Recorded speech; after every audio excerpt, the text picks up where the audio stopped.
Failure is a part of the learning process, right? What's the risk of failure?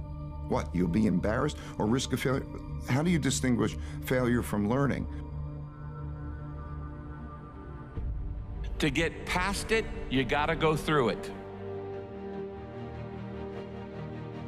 Failure implies that it stopped, that the game stops, right? If it's part of you're failing and then you learn, then that learning is part of the moving forward.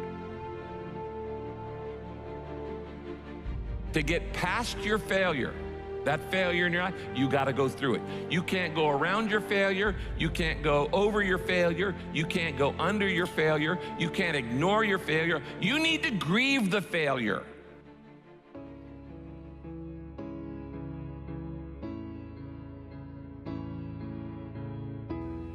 You need to feel the pain. Now, we don't like feeling bad, but grief is a good thing.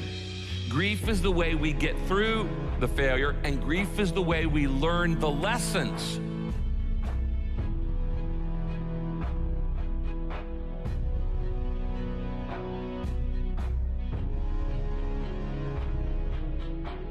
When you stuff your emotions, when you swallow your emotions, your stomach keeps score. It's kind of like, what if you took a can of Coke and you shook it up for a long time and then you put it in the freezer? What's going to happen to it? It's going to explode eventually. It's going to come out sideways. And this happens in your life when you don't deal with your emotions properly.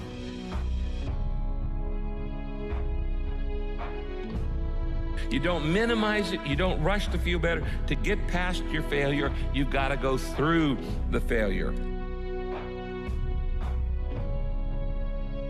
That is what the process is like. Fail, learn, move forward, and constantly do that. So often, we want to just, when we fail, we want to just forget it, push it aside, stuff our emotions, and then immediately go to the next thing. You want to know why most people can never get anywhere in life? Why most people never live, never experience, never build, never do anything worthwhile in life? You know why? Because most people's egos are so inflated and so fragile that they won't allow people to see them be bad at something.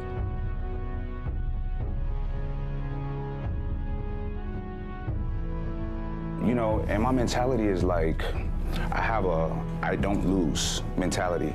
And that's with anything. That's not just like, say, a sporting event or whatever. That's just life, right? Because life is nonstop tests, you know what I mean? And we're always being put to the test. There's always challenges, obstacles, etc. And I literally don't accept any of that as an impediment, as a negative. It's like, good, this is gonna make me stronger. You've never done something before. You expect yourself to be awesome at it. You haven't done the work. You haven't put in the time. You haven't put in the study hours. You haven't had the experience, but you expect to be good. And because you expect to be good, but you know you're not going to be good, you don't do anything. People are going to laugh at you. People are going to point at you. People are going to make fun of you. But if you understand that losing and getting laughed at and all these things, and you understand how to use those things to improve and get better, you're going to have the last laugh.